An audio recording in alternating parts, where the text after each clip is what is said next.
Frères et sœurs, dans le Seigneur, nous vous saluons. Nous avons la joie du fait que le Seigneur ait permis que nous puissions encore être en vie et que nous nous tenions devant de vous afin de pouvoir partager sa parole. Nous allons prier avant de passer à la lecture et au partage de la parole de ce jour.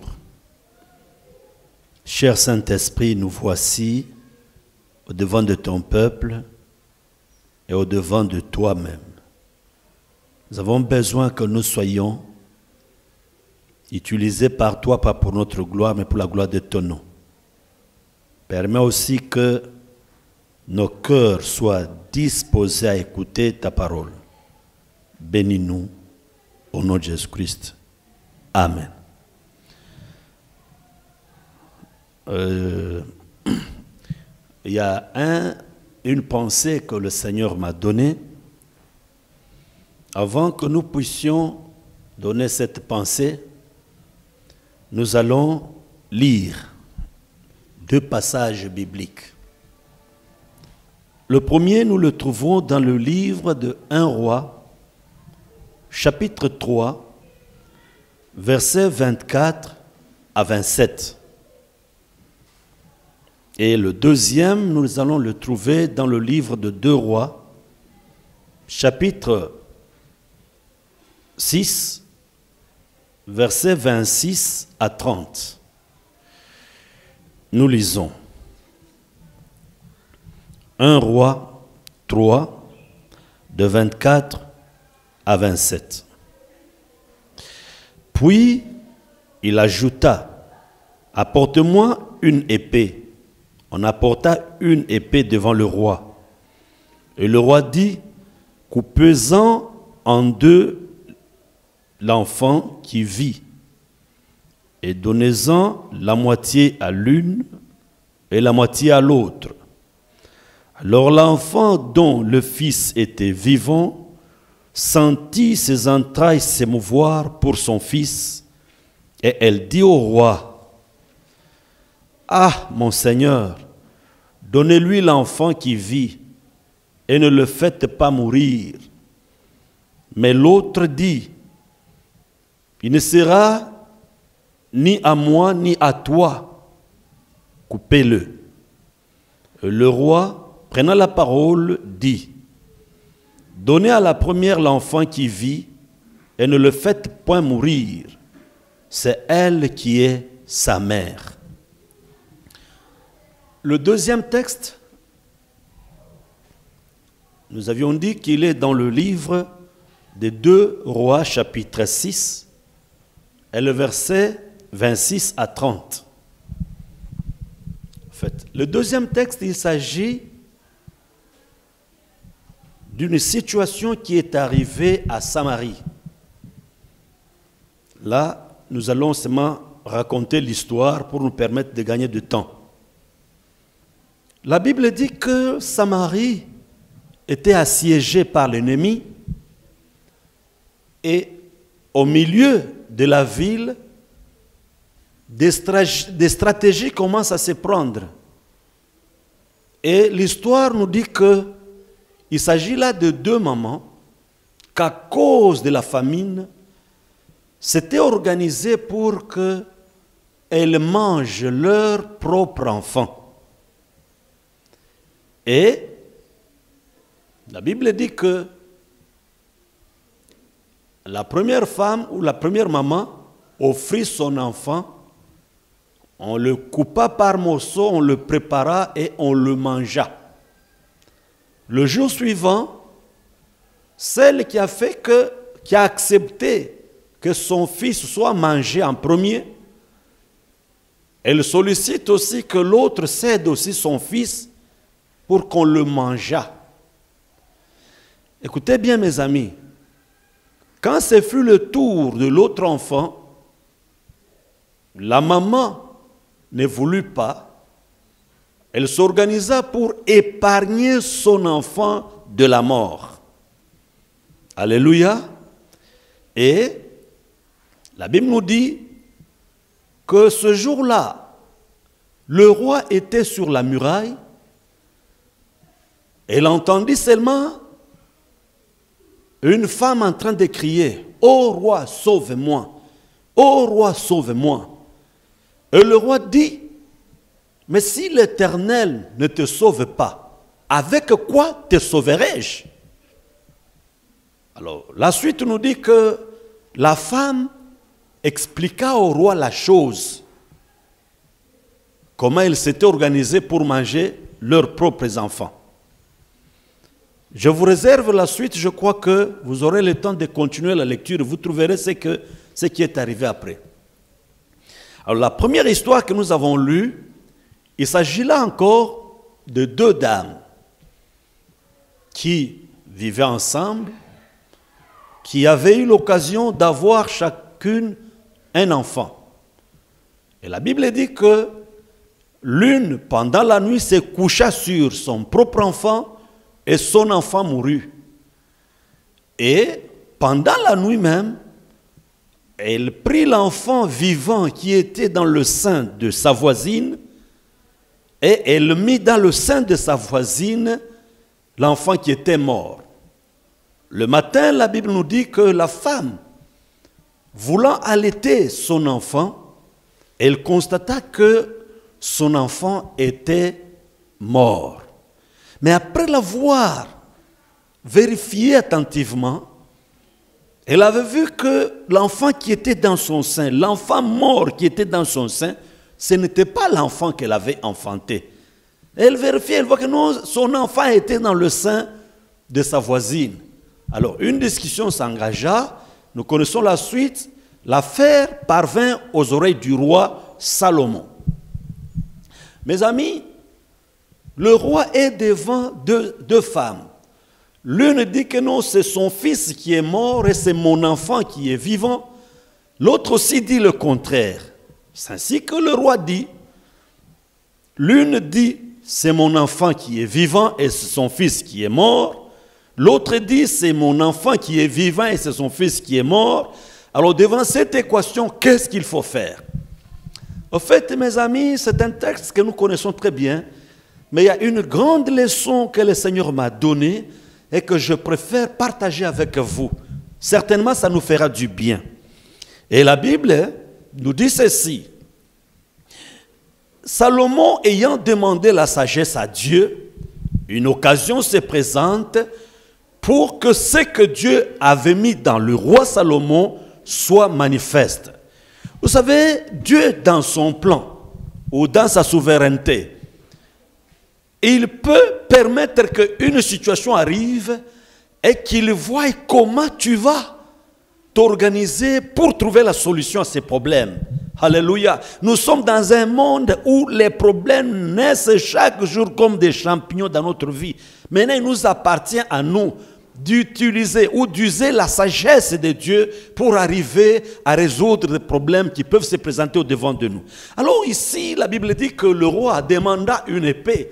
Et il ordonna que l'enfant qui vivait soit coupé en deux, afin qu'un morceau soit donné à la première femme, et l'autre moitié de l'enfant qui devrait mourir soit donné à l'autre.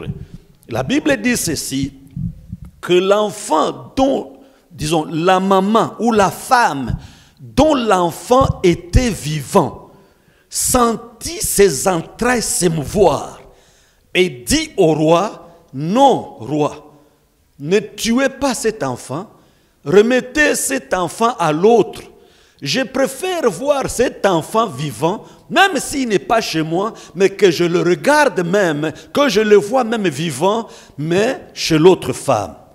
Et l'autre, de répondre ou de répliquer, elle dit, coupez-le.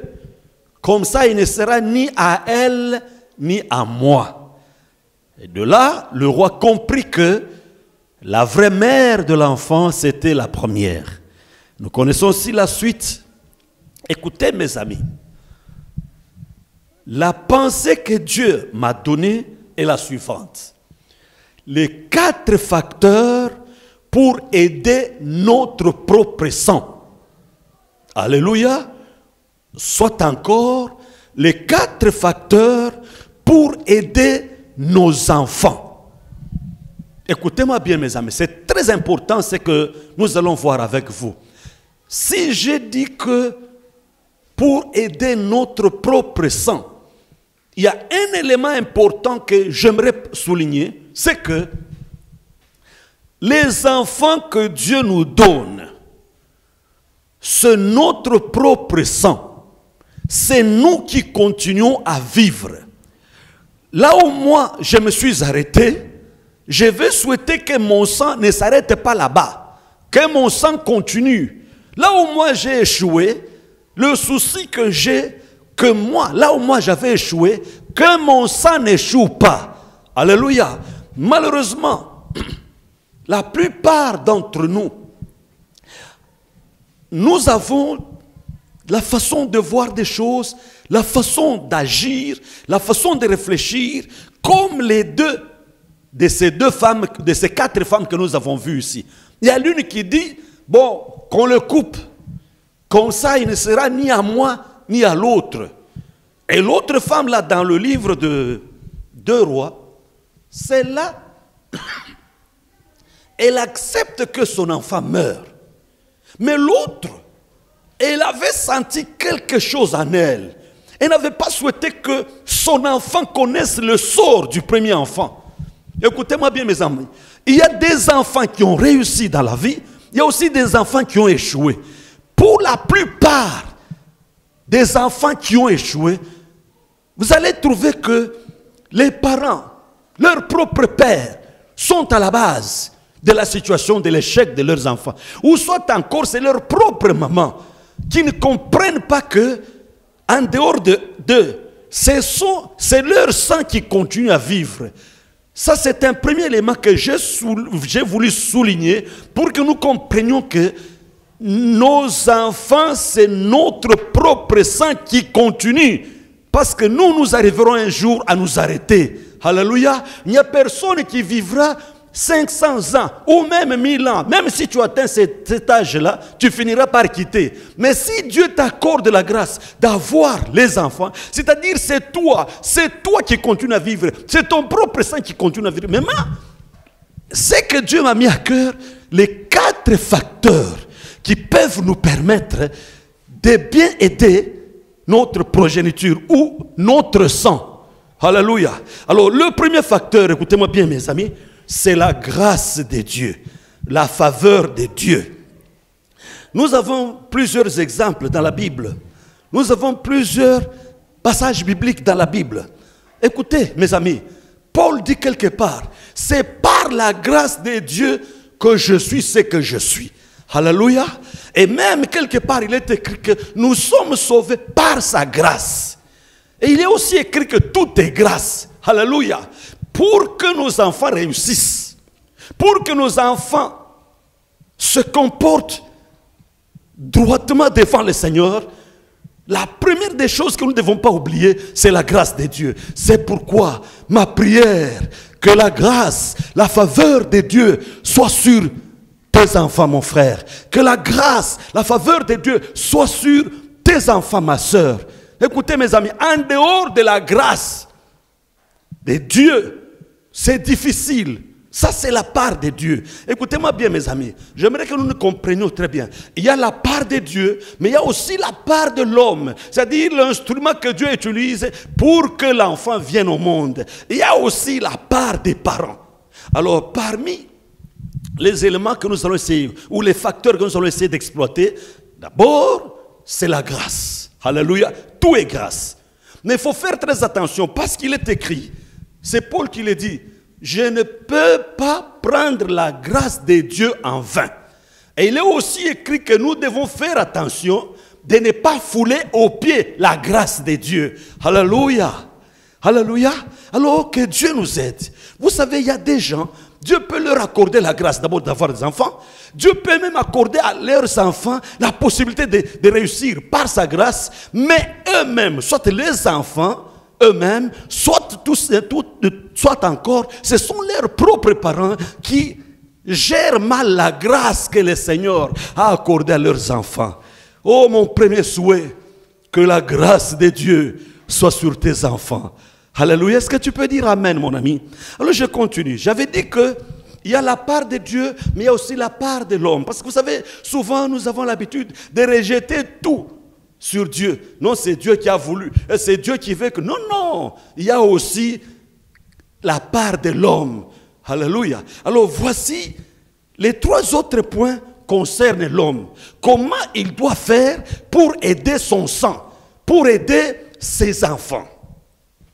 Écoutez-moi bien, mes amis. Il est écrit, vous pouvez lire ça après, dans le livre d'Hébreux, chapitre 11, verset 23. Alléluia. La Bible dit ceci. Les parents de Moïse, nous connaissons tous dans quelles circonstances Moïse est né. Alors il y avait comme une épée Damoclès qui était en train de peser sur les enfants mâles qui devraient naître. Même sur Moïse, il y avait cette force de la mort, cette puissance de la mort qui devrait frapper cet enfant. Mais la Bible dit ceci, les parents de Moïse virent que l'enfant était beau. Alléluia. Au fait, qu'est-ce que je veux dire? L'un des éléments importants que nous, parents, nous devons observer, c'est de quelle manière je vois mes enfants. Quelle est la vision que j'ai pour mes enfants? Alléluia. Je m'excuse beaucoup, mes amis. Il y a beaucoup de gens qui ont des enfants, mais qui n'ont aucune vision. Mon souci à moi, c'est quoi? Si Dieu peut vous accorder cette grâce, d'avoir une vision claire et nette sur les enfants que Dieu vous a donnés. Écoutez-moi bien, les enfants, ça peut être les garçons ou les filles. Tout dépend de la vision que vous avez sur votre propre progéniture ou votre propre sang. Écoutez-moi bien, mes amis. Vous savez, c'est un petit témoignage que je donne à la gloire de Dieu. Il est arrivé un moment dans ma vie, lorsque le Seigneur permet que j'ai plusieurs enfants. Il y a des gens qui ont commencé à dire des histoires. C'est toi Adam, c'est toi à qui Dieu a dit, remplissez la terre. Les gens ont commencé à dire certaines choses. Alors, plus les gens parlaient, plus je commençais à avoir honte, plus je commençais à me gêner, plus je commençais à croire dans ce que les gens disaient. Mais un jour, mes amis, le Seigneur vient et il me dit clairement, écoute-moi, les gens qui sont avec toi là, les enfants là ne sont pas tes enfants, ce sont mes enfants. Je dis, mais comment? Dieu continue, il me dit ceci. Ce sont mes serviteurs que j'ai mis à côté de toi. Désormais, considère-les comme tes collaborateurs. Alléluia. Dieu m'aide d'avoir une vision claire et précise sur mon propre sang, sur les enfants qu'il m'a donnés. Et depuis lors, j'ai commencé à les considérer comme mes collaborateurs. Alléluia. Les serviteurs de Dieu que Dieu a placés pour me soutenir dans le ministère. Vous savez, mes amis, lorsque j'ai commencé à les considérer comme ça, et puis Dieu continue de me dire, écoute, chaque fois qu'ils seront dans les besoins, ce n'est pas ton problème. Pose-moi seulement le problème. Et moi-même, je vais résoudre. Mes frères, je vous dis la vérité, j'ai vécu la fidélité de Dieu. Alléluia. Lorsque j'ai commencé à considérer mes enfants comme mes collaborateurs, des serviteurs de Dieu qu'il a mis à mes côtés, Dieu a commencé à pourvoir. L'autre fois, je crois vous avoir dit que si j'ouvrais, si je vous montrais derrière mon dos, vous trouverez des traces de la désobéissance. En fait, c'était quoi? Lorsque le Seigneur m'appelle à temps plein pour que je laisse ce que je faisais comme travail, comme activité professionnelle, c'était pénible, c'est difficile. Je ne pouvais pas accepter facilement. C'était un combat entre moi et Dieu. Mais comme toujours, il est toujours vainqueur, il m'avait vaincu. Alors, me retrouvant à temps plein, vous savez, c'est ici où nous voyons que des pasteurs sont comme des petits patrons, des PDG. Il arrive en retard à l'église quand le culte commence à 8 heures. Lui, il apparaît à 11 heures ou à 10 heures. Il vient juste pour donner la parole. Et puis bon, c'est ici où nous voyons que des pasteurs sont comme des patrons. Ils ont des gens qui transportent pour eux des Bibles, tout ça. Mais nous, on nous avait appris qu'un pasteur, c'est un serviteur. c'est un esclave, c'est un domestique. Alléluia. Et ces choses-là avaient fait que nous ayons la crainte d'abord de nous engager. Et même quand on s'engage, on sait à quoi on s'est engagé. Écoutez-moi bien mes amis. Alors, lorsque le Seigneur m'appelle à temps plein, j'ai refusé. Mais en fin de compte, il m'avait vaincu. Écoutez-moi bien mes amis. Depuis que j'ai accepté d'être à temps plein, depuis 2002, jusqu'à ce jour, je vois la fidélité de Dieu. Dieu a permis que les enfants qu'il m'a donnés, ils étudient et presque tous terminent. Alléluia. Et je les cache dans le sang de Jésus-Christ. Ce n'est pas tout.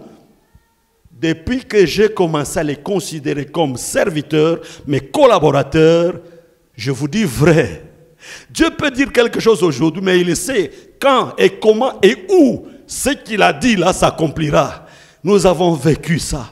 Dieu a permis que, en réalité, ces enfants, mes collègues serviteurs, jouent leur rôle en tant que serviteurs de Dieu. Alléluia, dans le ministère que Dieu m'a donné. Oh, je les couvre dans le sang de Jésus. Je prie que le Seigneur continue avec eux pour qu'ils fassent encore davantage de grandes choses. Alors, mon souci à moi, c'est quoi? Mes amis, que nous ayons, que vous ayez une vision claire et précise sur les enfants que Dieu vous a donnés.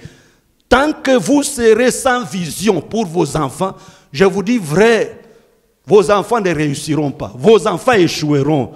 Et vos enfants vont commencer à errer comme ça. Alléluia. Alors écoutez, un troisième élément, un deuxième qui concerne la responsabilité des parents, c'est lequel? Il faut avoir du temps pour ses enfants. Alléluia. Écoutez bien.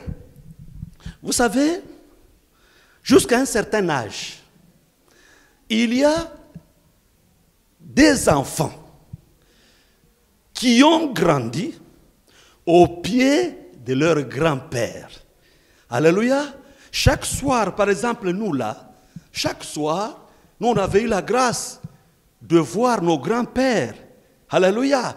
D'être conseillés par des grands-pères ou des grandes-mères, bien sûr. Vous savez, chaque soir, ils étaient là, au feu, autour du feu. Les grands-pères nous racontaient des contes. Alléluia. Et dans les contes, il y avait la sagesse, l'intelligence que le Seigneur communiquait à nous qui étions les enfants. Il y en a qui n'ont pas fait de grandes études, mais à cause du fait que, à tout moment, soit c'est le parent, soit ce sont les grands-parents qui avaient le temps pour les enfants et qui partageaient avec eux certaines histoires, certaines expériences de la vie. Alléluia. Écoutez bien, cette pratique a fait que cette catégorie de gens-là, qui je pense commence à disparaître parce que vous savez qu'actuellement là, rares sont ceux-là qui ont leurs grands-parents. Alléluia. La plupart d'enfants, même quand tu me regardes là, certainement, tu ne connais même pas ton grand-père. Tu ne connais pas parce qu'il n'est plus là. Alléluia. Alors, écoutez bien. Il y en a aussi qui ont des parents, mais les parents n'ont pas le temps de s'asseoir avec leurs enfants. Vous allez voir tout le monde, et la maman, et les papas, tous sortent pour aller chercher.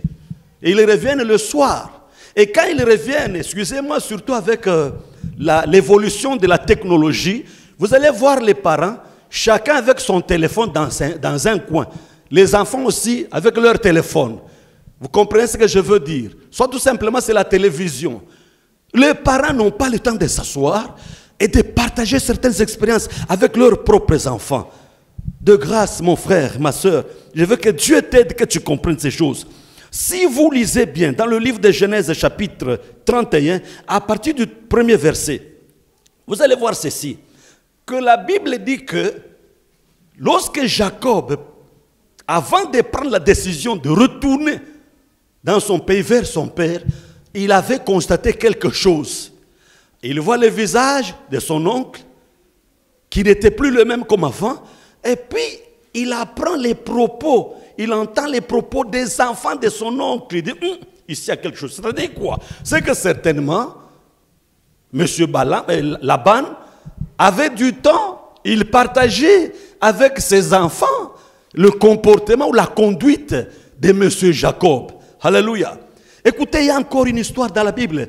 C'est dans le livre de Ruth, chapitre 3, verset 1 jusqu'un peu plus bas là-bas. Vous allez trouver ceci, que Naomi, alléluia, avait le temps de s'asseoir avec sa belle-fille Ruth et lui dit, je veux assurer ton repos.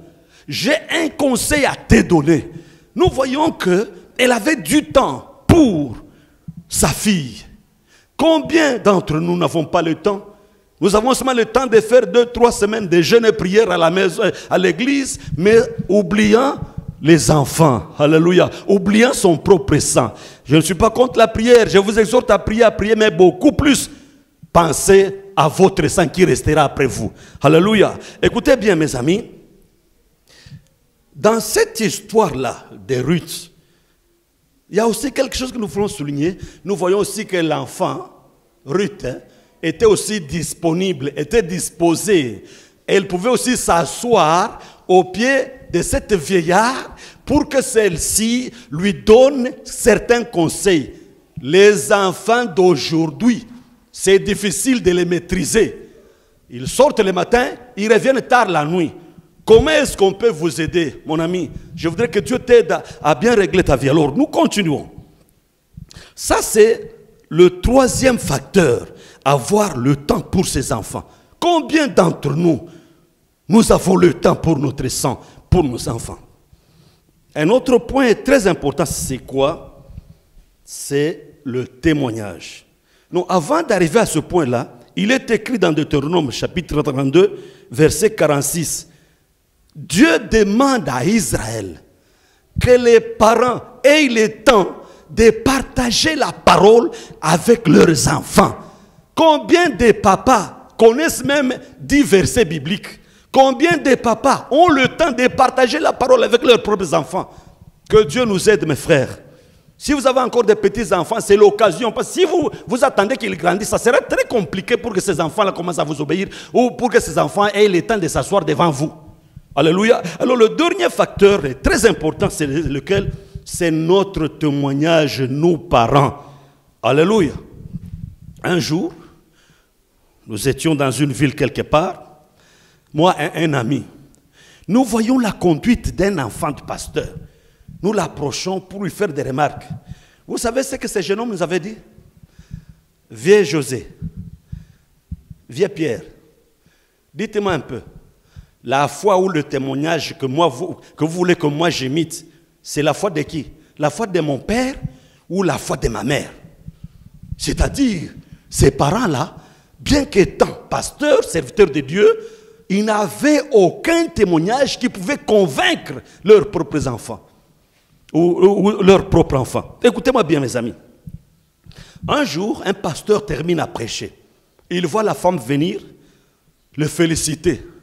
Vous savez, je le dis toujours, le premier opposant de ce que l'homme fait, c'est sa propre femme. Alléluia, parce qu'elle nous connaît bien. Mais ce jour-là, comme par surprise, le pasteur voit sa femme monter, l'embrasser, le féliciter. Et il continue en disant, tu sais quoi?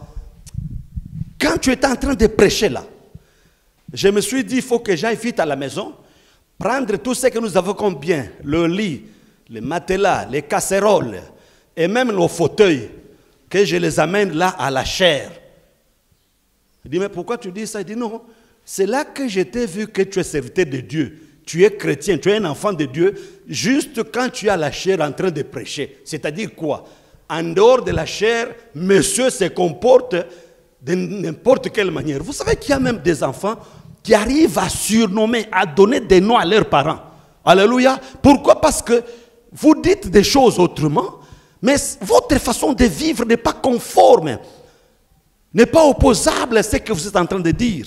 Alléluia. Mes frères, je voudrais que Dieu nous aide, que nous ayons une conduite qui peut convaincre nos propres enfants. Alléluia. Il est écrit, nous serons témoins d'abord à Jérusalem. C'est dans notre propre maison que nous pouvons prouver à ceux qui nous entourent que nous sommes effectivement enfants de Dieu. Vous savez, si vous dites que vous êtes chrétien, mais vous vous retrouvez dans les mêmes combines que les enfants. Vous êtes enfants de Dieu, serviteurs de Dieu. Votre façon de vous habiller, servante de Dieu, votre façon de vous habiller, votre façon de parler, ce n'est pas différent des enfants. Maintenant, dites-moi, comment vous serez la lumière? Comment vous serez un modèle pour que les enfants vous imitent? Alléluia! Écoutez-moi bien, mes amis, je vais terminer mon propos en nous disant ceci. Que Dieu nous aide à avoir un bon témoignage.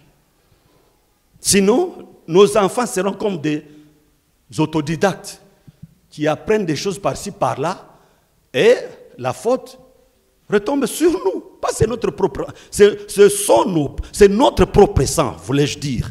Alléluia. Alors que Dieu nous aide à considérer ces 4 facteurs pour que nos enfants, alléluia, que nos enfants réussissent dans leur vie, que nos enfants soient comme des lumières dans ce monde, que nos enfants soient différents, que nos enfants soient comme Samuel. Il était dans une génération où les enfants étaient pervers, mais Samuel était différent. Alléluia. Est-ce que vous m'avez compris? Je voudrais que vous, qui voyez vos enfants, quand vous voyez qu'il y a un danger qui va leur arriver, quand vous voyez qu'il y a une puissance de mort, une puissance d'échec qui les poursuit, que vous sentiez les entrailles s'émouvoir et que vous cherchez comment les aider. Vous savez, vous serez heureux lorsque vous laisserez des enfants qui ont réussi, qui ont un bon témoignage. Que le Seigneur bénisse cette parole au nom de Jésus-Christ. Amen. Nous allons prier. Père, je sais que certaines choses sont difficiles à pouvoir entendre ou même à pouvoir mettre en pratique. Mais nous avons besoin de ton secours pour que nous puissions bien nous comporter vis-à-vis des enfants que tu nous as donnés. Permets que la grâce repose sur nos enfants. Permets aussi que nous, parents, nous fassions notre part afin que le succès et la réussite accompagnent les enfants que tu nous as donnés. C'est au nom de Jésus-Christ que je viens de prier. Amen.